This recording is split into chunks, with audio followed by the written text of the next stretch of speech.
আসসালামু আলাইকুম সুপ্রিয় শিক্ষার্থীবৃন্দ, তোমাদের সবাইকে রসায়ন দ্বিতীয় পত্রে আজকের ক্লাসে স্বাগতম জানাচ্ছি। আমরা আজকে কুমিল্লা বোর্ড 2019-এর পরিমাণগত রসায়নে আসা একটি প্রশ্ন নিয়ে আলোচনা করব। দেখো, আজকের যে উদ্দীপকের প্রশ্নটা দেওয়া আছে সেখানে এক্স একটি দ্রবণ দেওয়া আছে, যেখানে এ সালফেট দ্রবণ, এর পারমাণবিক সংখ্যা দেওয়া আছে 63.5। এই ইনফরমেশনটা দেখেই বোঝা যাচ্ছে এ সালফেট আসলে কি, সেটা হচ্ছে copper sulphate, copper 2+ ion. B হলো পটাশিয়াম আয়োডাইড দ্রবণ এবং সি হলো 50 ml 0.02 মোলার সোডিয়াম থায়োসালফেট দ্রবণ। উদ্দীপকের সি দ্রবণের গতে বলা হয়েছে উদ্দীপকের সি দ্রবণের ঘনমাত্রা ppm এককে নির্ণয় করা। এই অঙ্কটা খুবই কমন এখানে গ নাম্বারের অঙ্কের জন্য। তোমরা আশা করি এতক্ষণে আমরা যতগুলো সৃজনশীল প্রশ্ন সমাধান করেছি তার মধ্যে তোমরা খেয়াল করবে গতে সাধারণত এই ppm এককে দ্রবণের ঘনমাত্রা নির্ণয় করার পদ্ধতিটা থেকে প্রায়শই অঙ্ক আসে। আমরা ইতিমধ্যে এই ppm নির্ণয়ের যে অঙ্কগুলো রয়েছিল সেগুলোর কিন্তু অনেকগুলো অঙ্ক আমরা করেছি। তো আশা করি এই অঙ্কটা তোমরা পারবে। যে সোডিয়াম থায়োসালফেটের প্রথম কাজটাই হবে সোডিয়াম থায়োসালফেটের আণবিক ভর বের করে নেওয়া এবং সেই আণবিক ভর থেকে মোলারিটি 0.02 মোলারকে মোল পার লিটার থেকে মিলিগ্রাম পার লিটারে কনভার্ট করা। গতে প্রশ্ন হলো A2+ আয়ন, অর্থাৎ A2+ আয়ন মানেই হচ্ছে উদ্দীপকে আমরা দেখতে পাচ্ছি যেহেতু পারমাণবিক ভর 63.5 দেওয়া, তার মানে এই আয়নটাই হচ্ছে কপার আয়ন এবং এটার দুইটা জারণ মান থাকে, কপার +1 এবং কপার +2। কপার 2+ আয়নের পরিমাণ নির্ণয় করার জন্য বি দ্রবণের কোনো প্রয়োজন আছে কিনা সেটা বিক্রিয়া সহকারে যৌক্তিকতা বিশ্লেষণ করতে বলা হয়েছে। অর্থাৎ কপার 2+ আয়নটা নির্ণয় করার জন্য টাইট্রেশনের মাধ্যমে পটাশিয়াম আয়োডাইড দ্রবণের কোনো প্রয়োজন আছে কিনা সেটার একটা প্রয়োজনীয়তা ব্যাখ্যা করতে বলা হয়েছে। গয়ের প্রশ্নের উত্তরটা নিয়ে যদি আমরা আলোচনা করি তাহলে দেখো, উদ্দীপকের A2+ আয়নটি হচ্ছে কপার 2+ আয়ন এবং বি দ্রবণটি হলো পটাশিয়াম আয়োডাইড, যেটা আমরা দেখতে পাচ্ছিলাম। A2+ আয়নের পরিমাণ নির্ণয়ের জন্য বি দ্রবণের প্রয়োজন অবশ্যই রয়েছে। উদ্দীপকের এক্স মানই হচ্ছে কপার সালফেট দ্রবণ, যেহেতু A সমান 63.5। এই অংশটা লেখার মানেই হচ্ছে তুমি উদ্দীপক দেখে এই যৌগটাকে আইডেন্টিফাই করতে পেরেছো এবং এটাই হলো তোমার এই প্রশ্নের জন্য জ্ঞানের অংশ। এবং এই অংশটা তোমাকে অবশ্যই লিখতে হবে, যদিও তুমি দেখে বুঝতে পারছো যে এটা কপার 2+ আয়নই হবে, কিন্তু এই কথাটাই তোমাকে একটু ভাষায় লিখতে হবে। না লিখলে তুমি জ্ঞানের অংশের জন্য 1 নাম্বারটা কিন্তু পাবে না। এরপরে আমরা আসব যে এর জন্য আমার পটাশিয়াম আয়োডাইড দ্রবণটার প্রয়োজন আছে কিনা। অর্থাৎ এরপরে আমরা অনুধাবনের অংশটা নিয়ে কথা বলছি।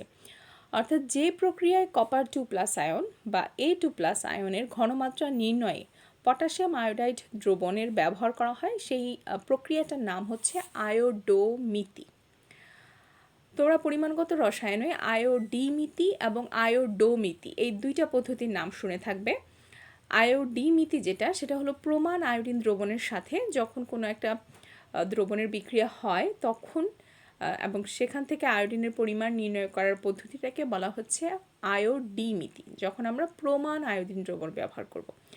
কিন্তু যখন কোনো প্রমাণ আয়োডিন দ্রবণ ব্যবহার না করে জারক পদার্থের সাথে পটাশিয়াম আয়োডাইডের কোনো একটা দ্রবণ বা আয়োডিনের কোনো একটা দ্রবণ ব্যবহার করে নির্ণয় করা হয় তখন সেটাকে বলা হচ্ছে আয়োডোমিতি।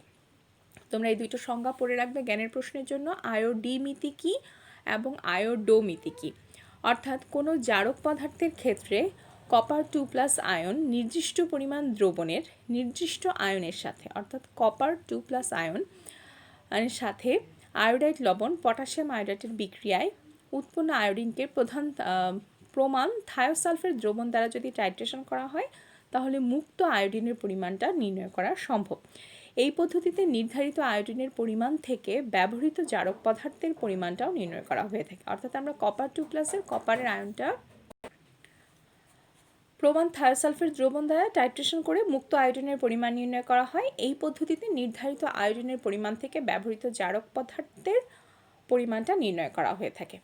অর্থাৎ অনুধাবনের এই অংশটাতে তোমাকে ব্যাখ্যা করতে হবে যে কপারের জন্য কপার আয়োডাইড দ্রবণটা কেন প্রয়োজন।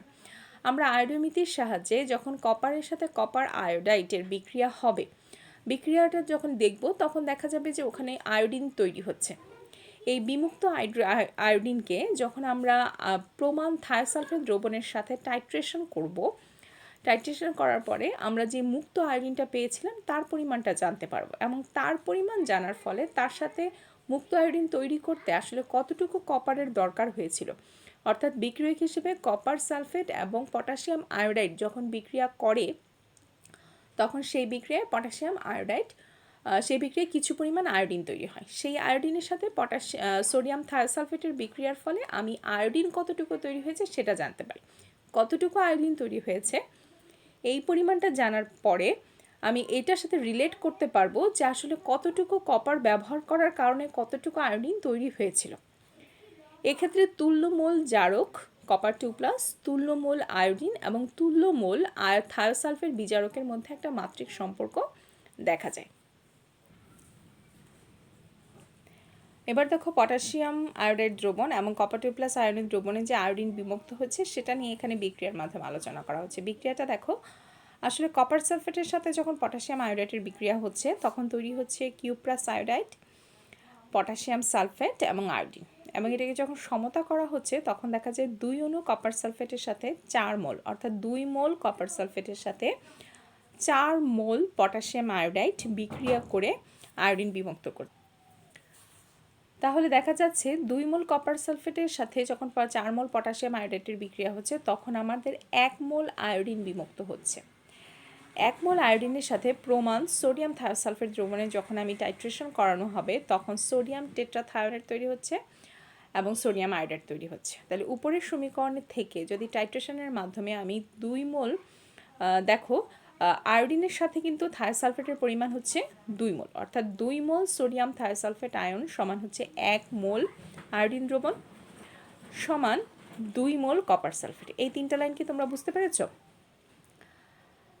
আবার একটু দেখি যে কপার সালফেটের সাথে পটাশিয়াম আয়োডাইডের বিক্রিয়ার ক্ষেত্রে কপার নির্ণয়ের জন্য, মানে কপার আয়নের পরিমাণ নির্ণয়ের জন্য পটাশিয়াম আয়োডাইডের দরকার ছিল কিনা, প্রশ্নটা ছিল এরকম। যেহেতু এটা আয়োডোমিতি প্রক্রিয়ার মাধ্যমে নির্ণয় করা হচ্ছে অবশ্যই এখানে দরকার, কারণ এখানে যে বিমুক্ত আয়োডিনটা তৈরি হচ্ছে এর সাথে সোডিয়াম থায়োসালফেটের বিক্রিয়া হবে। সোডিয়াম থায়োসালফেটের বিক্রিয়ার ফলেই আমি আসলে কী পরিমাণ আয়োডিন এখানে বিমুক্ত হয়েছিল সেটা জানতে পারবো, এবং এর পরিমাণ থেকে আমি জানতে পারবো কী পরিমাণ কপার সালফেট আসলে আমি বিক্রিয়াতে নিয়েছিলাম। তাহলে সমীকরণগুলোকে যখন রিলেট করা যায় তখন দেখা যায় 2 মোল সোডিয়াম থায়োসালফেটের সাথে বিক্রিয়া করেছে 1 মোল আয়োডিন, মানেই হচ্ছে 2 মোল কপার সালফেট। অথবা আমরা এক লাইনে যদি দেখি যে 1 মোল থায়োসালফেটের সাথে বিক্রিয়া করছে আমাদের 1 মোল কপার সালফেট। থায়োসালফেট এবং কপার সালফেটের পরিমাণটা একই থাকছে, তাহলে 1.0 লিটার 1.0 মোলার সোডিয়াম থায়োসালফেট দ্রবণ সমান আমরা লিখতে পারি কপার সালফেটের যে আণবিক ভরটা থাকছে এত গ্রাম কপার সালফেট, অথবা 63.5 গ্রাম কপার 2+ আয়ন। এভাবে টাইট্রেশন করার ফলে সোডিয়াম থায়োসালফেটের দ্রবণের যে আয়তনটা পাওয়া যাবে সেটা থেকেই আসলে কপার সালফেটের পরিমাণটা নির্ণয় করা সম্ভব। এই কথাটা লেখা হলো মানে উচ্চতর দক্ষতার মাধ্যমে। প্রথমে আমরা প্রয়োগের অংশে গেলাম, বিক্রিয়ার মাধ্যমে আমরা প্রয়োগের অংশটা ব্যাখ্যা করলাম, এবং সবশেষে গিয়ে যখন মন্তব্যে আমি লিখলাম যেভাবে টাইট্রেশন করে প্রাপ্ত সোডিয়াম থায়োসালফেট দ্রবণ থেকে কপার সালফেটের পরিমাণটা নির্ণয় করা হচ্ছে, সেটা হলো আমাদের উচ্চতর দক্ষতার অংশ। তাহলে রসায়নের প্রশ্নগুলোর ক্ষেত্রে সবাই একটু খেয়াল করবে, আমাদের কিন্তু 4টা ধাপেই উত্তরটা দিতে হবে গয়ের। এখানে আমার জ্ঞানের অংশ থাকবে, অনুধাবনের অংশ থাকবে, এবং সেই সাথে উচ্চতর প্রয়োগ এবং উচ্চতর দক্ষতা থাকবে। জ্ঞানের অংশটা হলোই উদ্দীপকটা দেখে তোমাকে কি জানতে চাওয়া হচ্ছে সেই জিনিসটা বোঝা, এবং সেটা যে তুমি বুঝতে পেরেছো এবং খুবই সহজ একটা জিনিস, এটা অনেক সময় স্কিপ করে যায়, আমরা দরকার নেই লেখার, এটা আমি বুঝেছি, কিন্তু এই জায়গাতেই তোমার একটা নাম্বার চলে যায়।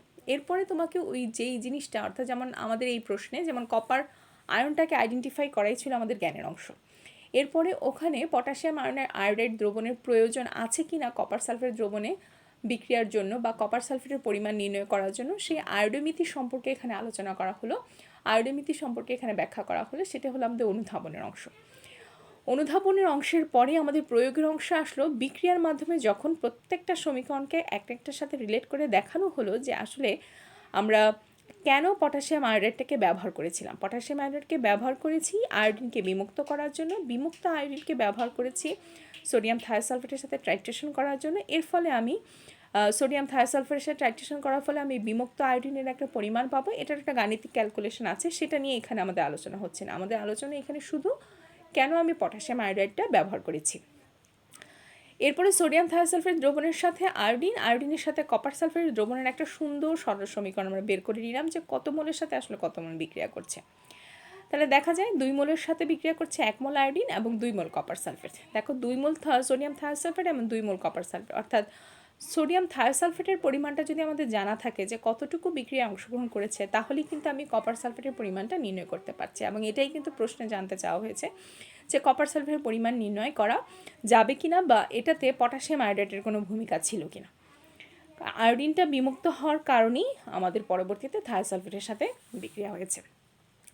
তো পরবর্তীতে আমাদেরকে যেটা করতে হবে যে 1.0 লিটার এবং 1 মোলার সোডিয়াম থায়োসালফেট দ্রবণের সাথে কপার সালফেটের আণবিক ভর বা শুধু কপার আয়নের, যেটা যেহেতু এখানে 2 দিয়ে বা 3 দিয়ে গুণ করার কোনো অপশান থাকছে না, তার মানে সোডিয়াম থায়োসালফেটের এই আয়তন থেকেই আমরা কপার সালফেটের পরিমাণটা নির্ণয় করতে পারব।